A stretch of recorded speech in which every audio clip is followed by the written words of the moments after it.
How to visualize browser market share using bubble diagram by VisioChart in Microsoft Power BI. Click on the Create button. Click on the Paste or Manually Enter data box. Paste your data. Click in the Name text box to change the table name. Click on the Create a blank report option.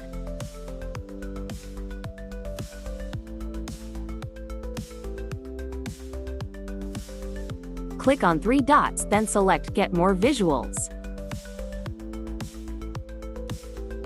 Search for Bubble Diagram by VisioChart. Click on Bubble Diagram by VisioChart.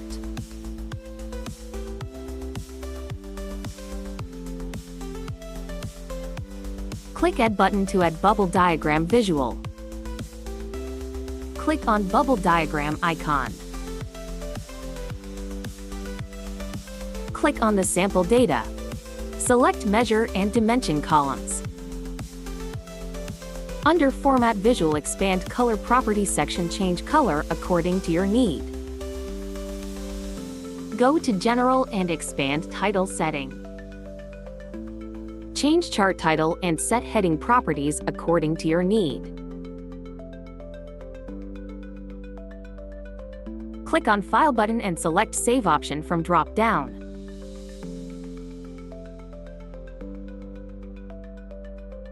Click on Export button and export chart to PDF.